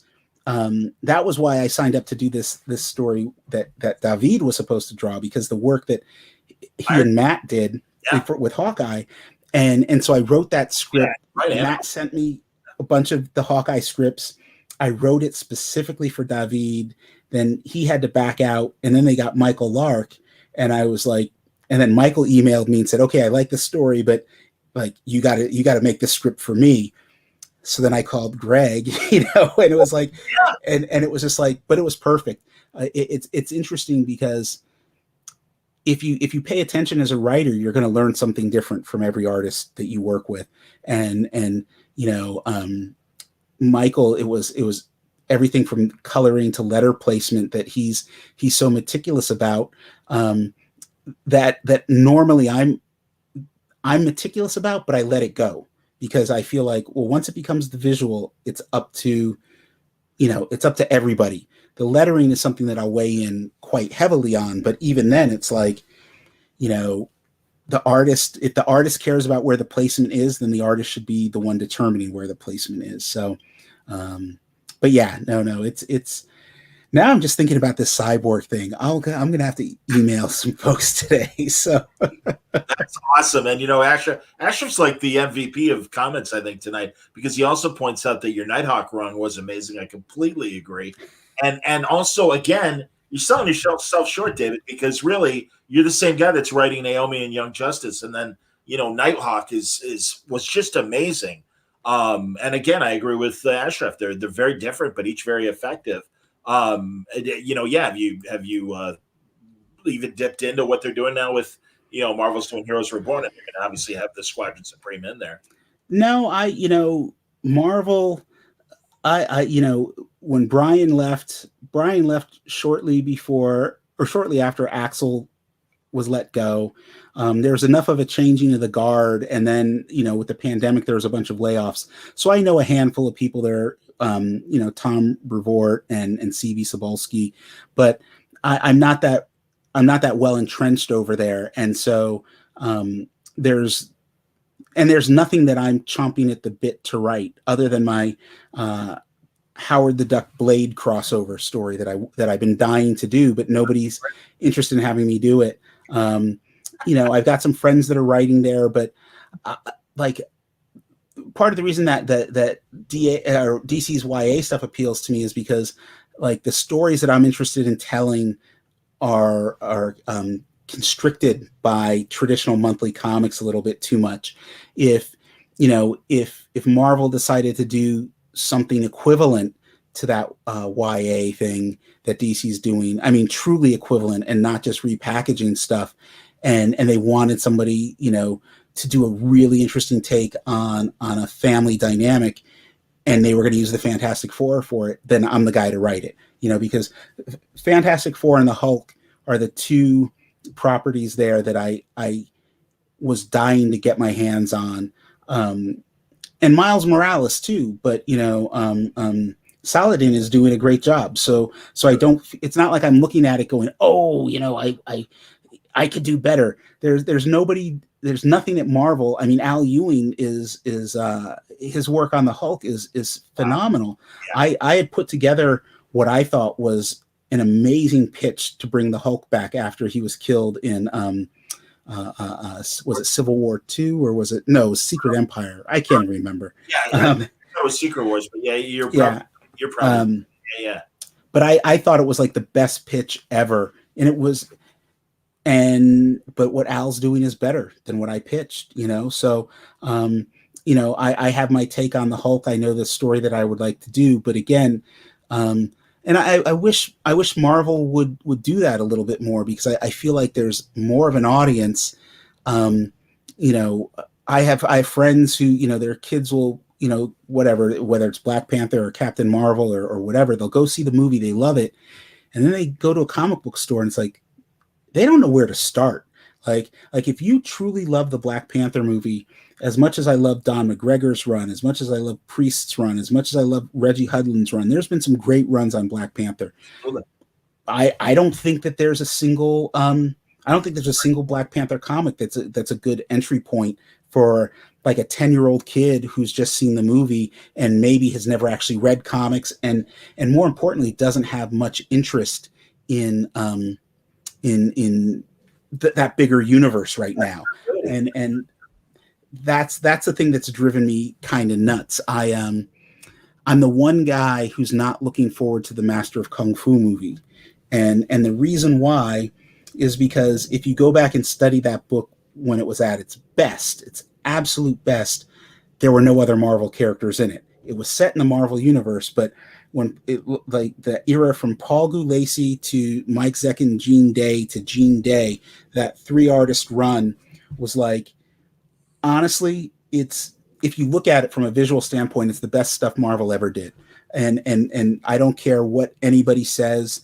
That storytelling is, because the writing is top notch too, but that is one comic you can actually read it just through the visuals. And so I was going over my Master of Kung Fu Omnibuy recently and was just like, man.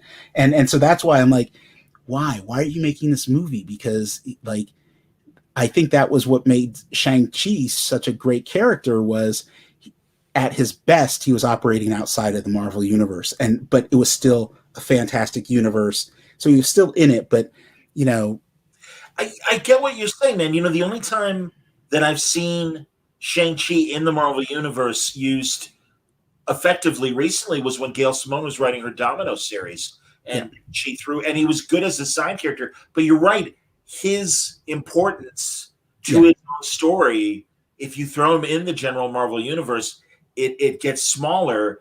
And my own feeling is, they did an effective Ant-Man movie, they did an effective Doctor Strange movie, the first movie.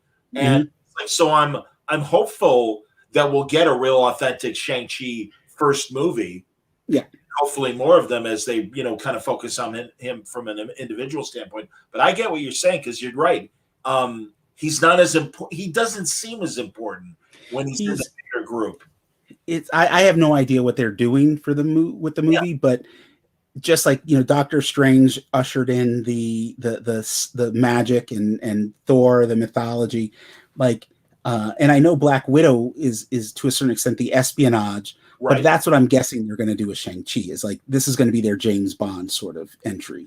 Right. Although, it was interesting, and I don't know how much the Netflix TV is going to be, in the MCU continuity anymore. Now that they've got control of everything, and Feige's doing everything now. I don't know, because then it was Loeb and Marvel Television working in concert with what they were doing in the movies. But yeah, it almost seemed like they were setting up Shang-Chi in the Netflix TV shows as well eventually. Yeah. I don't know. David, in this current environment of the real scrutiny and cancel culture and stuff, there's a lot of problematic stuff, obviously, in the Masters of Kung Fu series. And and I've had this conversation with Reggie Hudlin as well, in terms of, because again, you guys as people of color and me as a white guy and stuff, in the 70s, we just loved this shit because it was cool. Yeah. I mean, really, like, we just, again, it was like, wow, it was like just discovering another, the Kung Fu movies were just amazing. And, again, now, unfortunately, there's some problematic dialogue in the old stuff of Masters of Kung Fu that you can obviously write new stuff and not have to worry about that, being that stuff anymore. But I don't know. I mean, it's a weird tightrope, and that also, just from a curiosity standpoint, what gets cleaned and what stays interests me in this new movie as well. Yeah, no, I mean, hey, I'm gonna go. I will see it. I've seen every single Marvel movie, some of them multiple times, and so I'll buy the ticket. I'll do it. So hey, but I just, of all the ones they've announced, like when I go back to my love of the comics and thinking about, okay, even with Ant-Man, I was like, okay, yeah, there's some good Ant-Man stuff that they could draw from, and every single character. This is the one where I was like, they'll probably do a good job, but I don't know how faithful they'll be. It's like, is Black Jack Tar going to be in this thing? And, so. Right. And a character that you appreciate the character, but then again, man, that guy, half of the dialogue, he says, did they scrub the omnibus? Because, no. Okay, so everything's it. I hope I'm not being inappropriate, but I'm only saying this to explain what we're talking about. We're dancing around it. But, Black Jack Tar used to call Shang-Chi Chinaman. Yeah. Oh, yeah. No, they're so that. Yeah. It's interesting because, again, this is what was, I guess you'd say, considered acceptable back then. And now it's like, and that's one of the reasons, like, there's times where I would just stop reading the dialogue and just look at the art and just go, okay, but that's, you have to take everything for the era that it was made, understand the context of it, and you it's okay to judge it by contemporary standards, but you also have to understand it through the standards of the time and the era. And sometimes, there's some things that just will never stand up. A lot of things will never stand up through a contemporary lens. That's fine, but it doesn't mean that you should dismiss it or discount what it did. I mean, D.W. Griffith's Birth of a Nation is the most problematic movie maybe ever made, with the exception of maybe a snuff film or something. So, but we can't dismiss the importance of what it did for cinema. And if we were to take Birth of a Nation out of the mix and not talk about what it did in terms of the craft of filmmaking, then we're not going to understand how film evolved, right? So. Yeah, man. No, honestly, Eddie Muller has been on the show a lot lately because, thank God, he's not only a great noir expert, but he's a comic book fan and he's a boxing fan. So once again, it's like, hello, Eddie. But we've been talking about the same stuff. And also I've known, being the massive Turner Classic Movie fan that I am, that they've really been putting out these interstitials explaining context of a lot of problematic films from today's viewpoint. Yeah. And as you say, we really need to put the right context on it and also appreciate the opportunities that James Wong Howe had as a cinematographer. And the great black actors that were, Tan Moreland and of course, Lena Horne and Paul Bailey and some other wonderful actors and stuff. And it's like, Dorothy Dandridge, of course. And so it's important to learn the steps as film awareness evolved, and we're in a much better place. We still got a long way to go, but it is, like you said, I mean, you're missing important pieces then of things that actually were great moments that got through, either from a craft standpoint or in a lot of cases of people of color that made valid contributions that, if you cancel these movies, then you don't realize the impact they had. And they were important. I agree 100%. So absolutely. So we'll see what happens with Master of Kung Fu. I'll go see it. But I hear you, man. And on that heavy note, I don't want to keep you, man. I do have some work I got to get done. Oh, no, it's all good, David. Jesus. So, for 2 hours with me. I know. I'm like, wow. This is I listened and watched the show before, so I was prepared. I wasn't like I wasn't going to set aside like 45 minutes or anything. But we'll just have to come back because this is always fun, and there's always more stuff to talk about. And because we didn't even get to Naomi, so no, we really didn't. I mean, and that's coming. When is it? April, June? I have no idea what. Oh, I meant the comic when starts. Oh, I you have don't know? no idea. We were just talking to, as I'll be calling Brian again later tonight. It's like we're Jamal, him and Jamal and myself, we were supposed to have a Zoom 2 nights ago, and it didn't happen. So we're there. We're talking about it. We're figuring it out. I think I would say June is probably a little too soon for all of us. I don't think Jamal's even done with Far Sector, and the way everything is being scheduled these days. I think the late fall is probably the earliest we would see something, but I'm chomping at the bit to revisit that character. She's in Justice League right now, but Yes. there's some specific stuff within her corner of the world and those characters we introduced in her book that, like, Brian and I and Jamal are really excited to get back to. So yeah, we'll just see what happens. Have you, like, when Brian is writing her in Justice League, do you guys talk about Oh yeah, it's funny because, like, the issue that just dropped, Yeah. like, he sent me a PDF of it weeks ago. Yeah. And then he calls me and he's like, "Have you read it yet?" And I was like, "No." And he's like, "Well, you got to sign off on it." And I was like, "What do you mean I got to sign off on it?" He's like, "Well, Naomi's in it." And I was like, "Dude, I like, just do whatever you got to do." And it was funny because he was doing the same thing with Young Justice, and then I came on board with Young Justice. Yeah. And I love him. He's one of my best friends, and I appreciate the fact that he does it, and he doesn't have to.